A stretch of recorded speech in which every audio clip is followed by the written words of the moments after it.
The TLDR for this video is that video games prove to us that we can do hard things.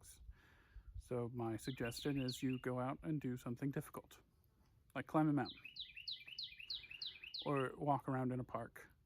Whatever is a challenge for you, just try something difficult. I have a long list of games and other video game industry topics that I want to discuss on this channel.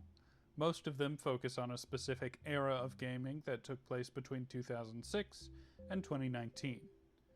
I know that my desire to discuss games like Pokemon and consoles like the DS has a lot to do with my nostalgia.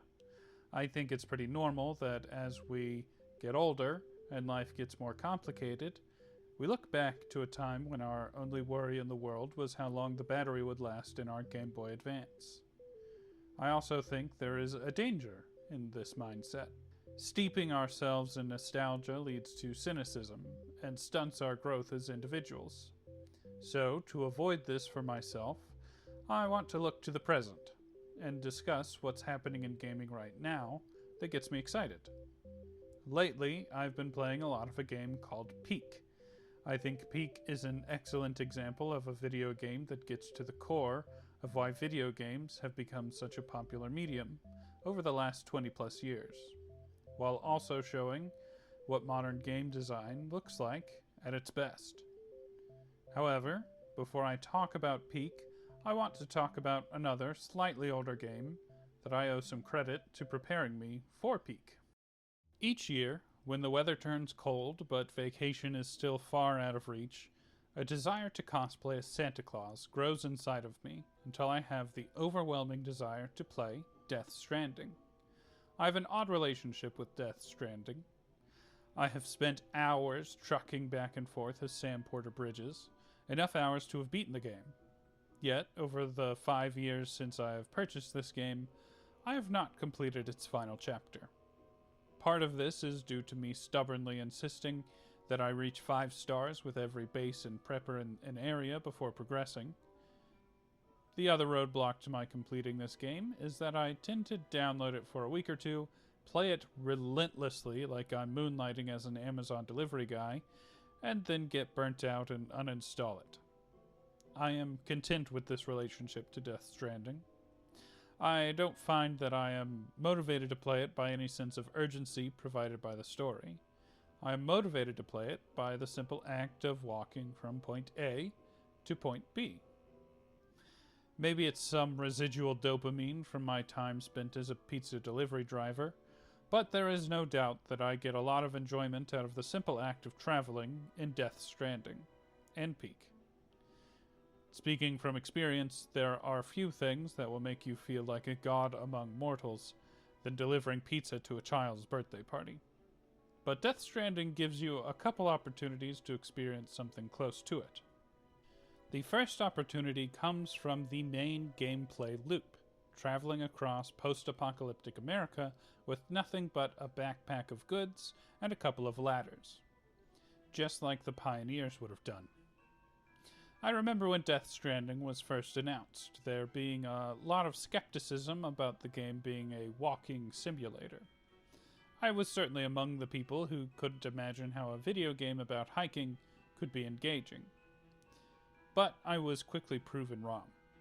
The designers turned a series of hills, streams, rivers, and mountains into a delightful puzzle. Plotting a course through the untamed landscape becomes a fascinating challenge as you decide if you'd rather attempt to ford a rushing river or climb a tedious cliff in order to reach your destination. On longer trips, things get more complicated as your resources are stretched thin. The choice between using a ladder or rope in one place can lead to disaster later down the road.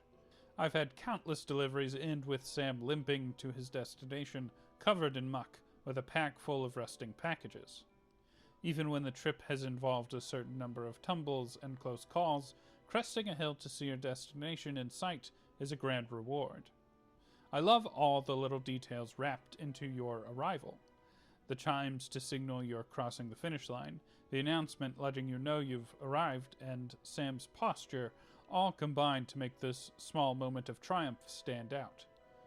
Of course, Your job doesn't end with a single delivery to a remote outpost, and the game offers some redemption to botched trips upon your return.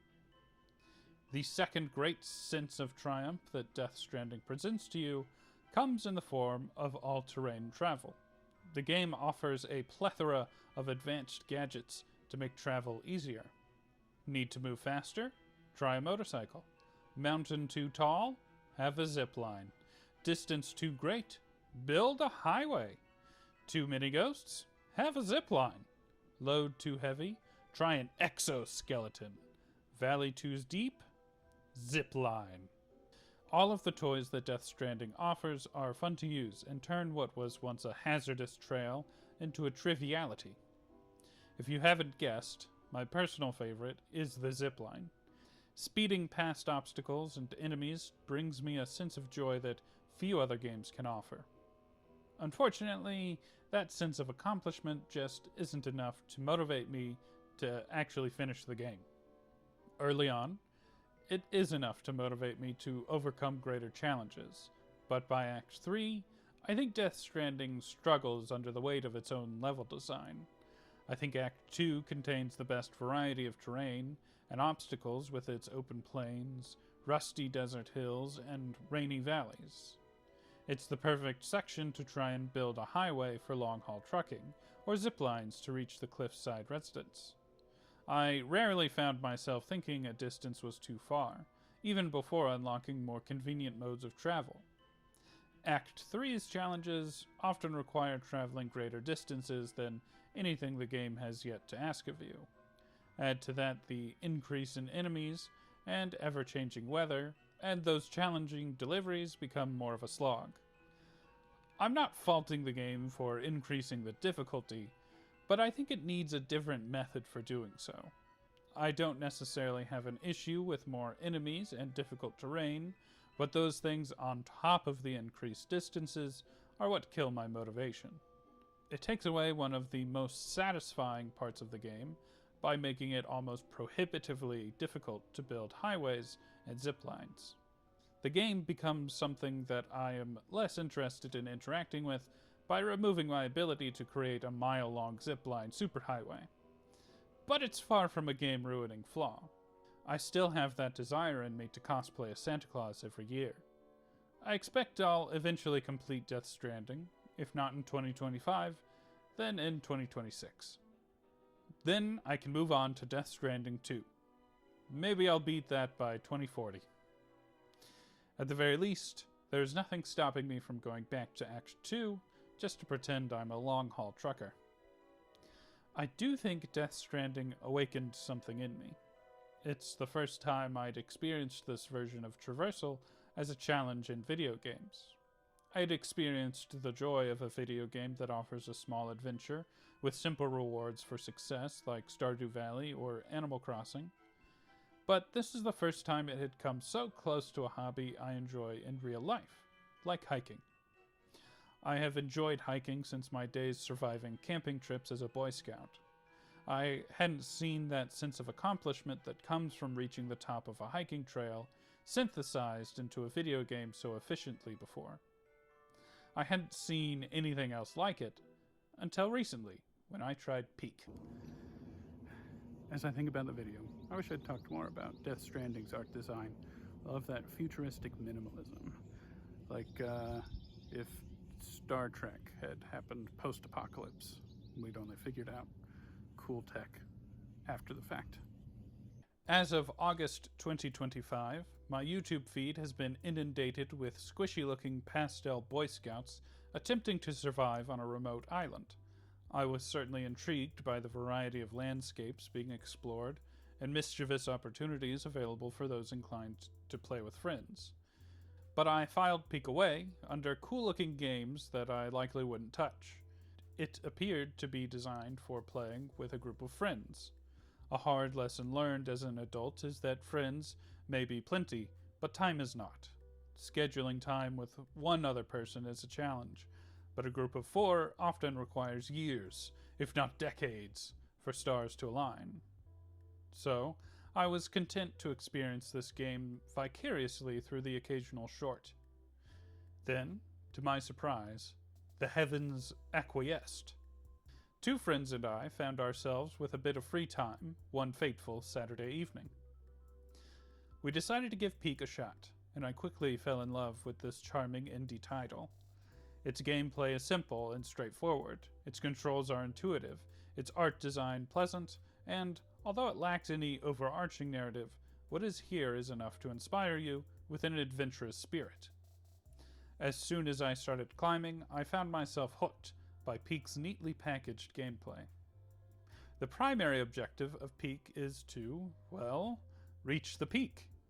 As of writing this, an expedition is divided into 5 parts: the shore, the tropics, either the mesa or tundra, the caldera, and finally, the kiln.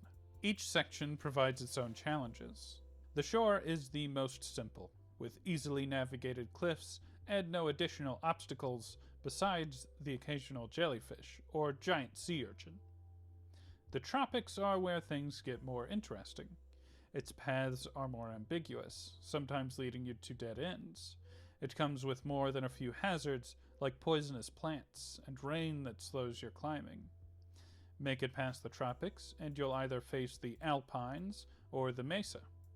Alpines come with freezing wind that eats away at your stamina bar, and frigid cliffs that make it riskier to climb.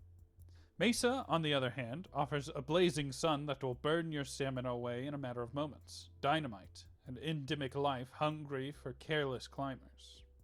The caldera offers a bit more of a mind game. It's basically a giant game of the floor is lava. If you rush through it, you're likely to reach a dead end that requires you to risk running across flaming rocks. If you take too long to plot your course, the ground will catch fire. Make it through the caldera, and you face your final challenge, the kiln. The kiln is an endurance test. There are very few environmental obstacles or long, risky climbs from foothold to foothold, but you'll soon find your supplies wearing thin. The kiln tests your ability to be resourceful as you make your final climb to salvation. The variety in environments is a big part of what keeps me coming back to this game. Logging on each day to see how they have been remixed to offer new and unique challenges keeps the game fresh. I'm looking forward to what else this team can do with them. Of course, a variety of exciting landscapes isn't the only thing this game has to offer. Perhaps more important than the mountains being climbed is how you climb them. Nearly everything you do in this game affects your stamina bar. From the moment you have control, you are forced to choose between having a full stamina bar or carrying a backpack full of items. Every item you add to your inventory takes a little bit away from your stamina due to its weight. You may think to try and make the climb without items, but you will quickly find that they are a necessary evil.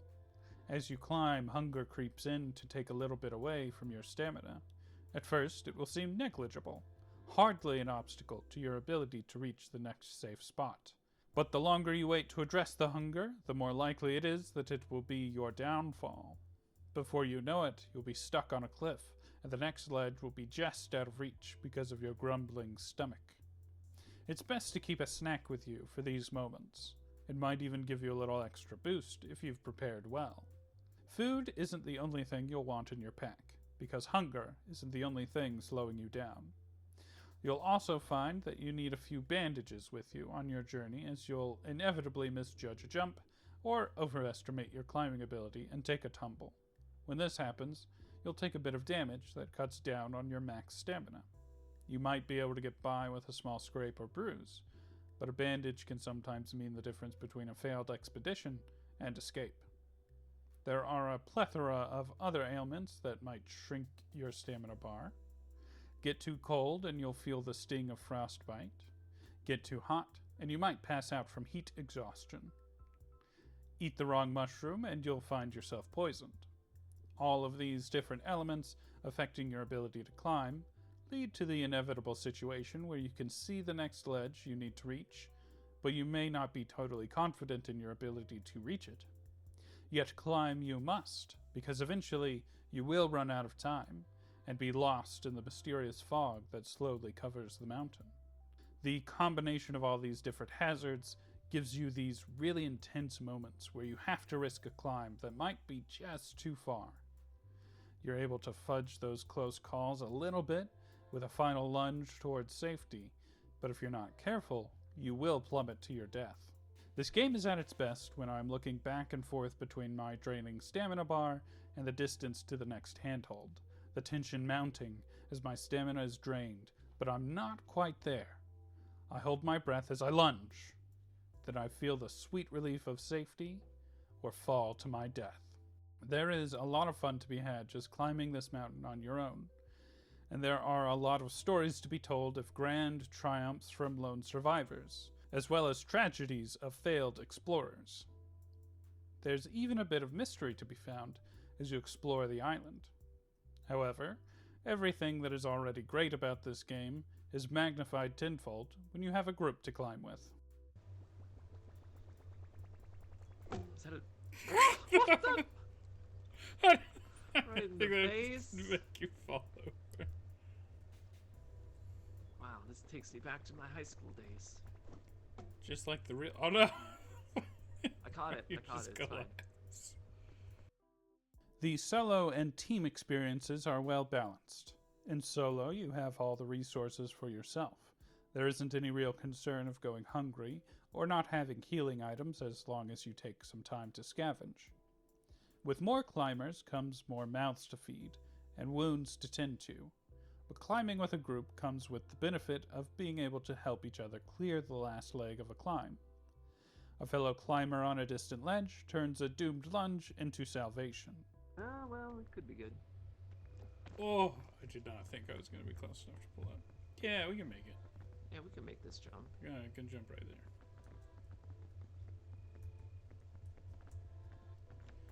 Ooh.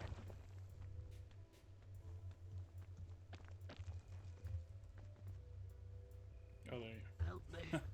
Lily, where'd you go? The fog The rises. fog rises. Ooh. If your friends are bold enough, they might even be able to snatch you away from the maw of death. It's my brother's birthday, though, so I was like, you know what? I'm gonna get die. Goodbye, Lily. I'm gonna get... Goodbye, Garrett.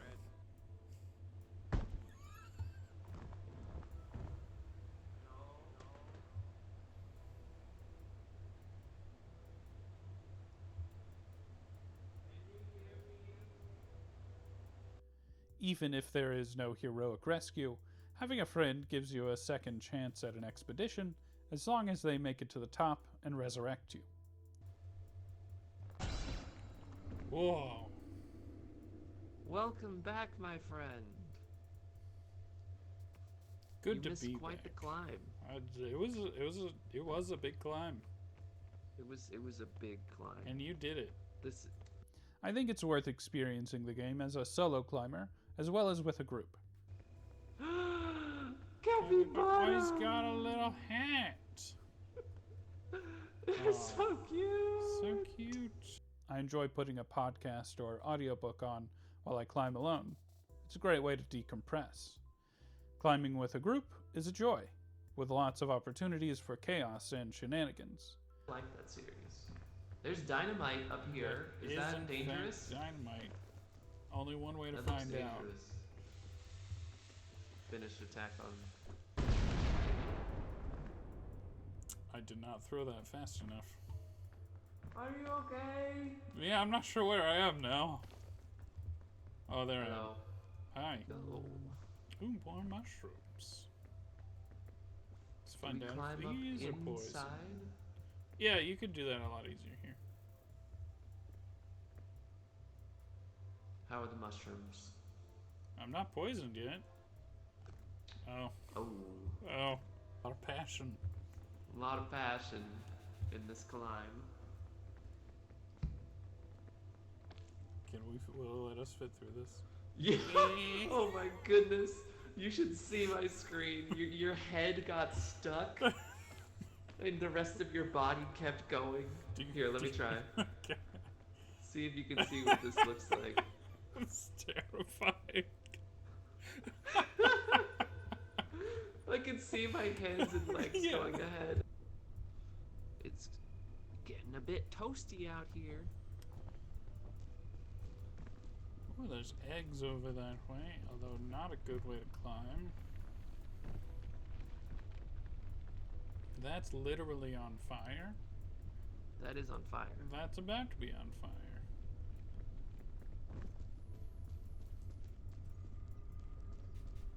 Oh, there's a chain.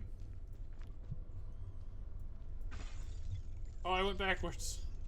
Yeah, I also went backwards. Inertia has betrayed me. Of course, it isn't a perfect game. There are a few issues that I've run into during my time with Peak. Peak is so simple and straightforward that it's difficult to find many faults. I've had expeditions where I couldn't eat because every suitcase I opened had healing items, and I've experienced a couple versions of the tropics that felt impossible to complete.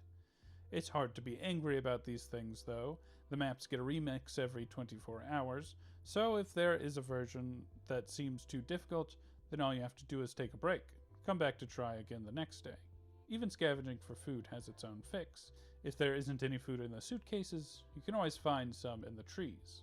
The occasional spree of bad luck is the nature of a randomized map like this, and the developers are still in the process of tweaking and fine-tuning the game. So I expect these issues will be less common in the future. That's not at all what I wanted. I jumped way too late. Oh, this is on fire. This is about to catch on fire. Sure This is is. a bad situation. Oh, everything is on fire. Goodbye, Lily. Goodbye. Oh, no. No. Even with these small gripes, I don't find myself getting especially frustrated with the game. It's hard to be mad about falling to my death when everything looks like it came out of a Dr. Seuss book. Oh, you're down too. Oh, and the lava's rising. There are a lot of reasons why people have fallen in love with these games. They both have fantastic art design, unique ways of allowing players to interact with each other, and very satisfying gameplay. For me, I love these games for how they take what other games dress up with fire, fangs, and insurmountable odds, and make it a little more mundane. Instead of fighting dragons, we climb mountains, and those two things are equally epic. I love fantastic media as much as the next guy, but I think it's important we have things that remind us that there are epic things we can do in our day-to-day lives that are worthy of celebration. And just to prove that's true, I'm going to go climb a mountain. Here we go. Peak is a fantastic example of why video games are such an amazing medium today. It captures the spirit of adventure that drew people to video games in the first place. If there is one thing that video games have always offered players, it is the chance to do the impossible. There's always been a vast mountain to climb, whether it was a princess that needed saving, or a fighting tournament to be won. Video games have continued to expand on this concept, the mountain getting bigger each time, princesses turned into galaxies, and tournaments into the fabric of reality. Peak just makes that mountain a little more literal. Peak also takes what the modern age has to offer and adds it to the formula. That mountain no longer needs to be climbed alone. We can do it together, and might find some community along the way. I think we need games like this every now and then to show us that it is impressive that we are making it through everyday life, even if the most difficult part of our day is pushing send on an email or managing to put on pants. It's great to escape from time to time, but it's also important to remind ourselves the world still exists. So I recommend finding a friend, fluffy or otherwise, looking up where your nearest hiking trail, park, or nature trail is, and taking a walk. Whether you make it to the peak of a mountain or complete a half-mile walk, you'll earn yourself a merit badge. Thanks for watching. I hope you make it to the top of whatever mountain you're climbing right now.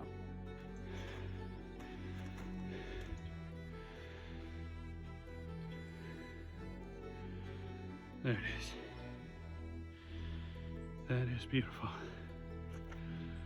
And well worth the climb. Thanks again for watching.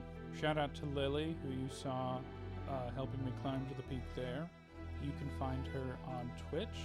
She is LilyBlue53, and she streams most days around 12 a.m. Eastern Time. You can find more of my work on Misfit Peacock Radio Theater, link in the description. I'll see you again next time for Pokemon Blue and Pokemon Crystal.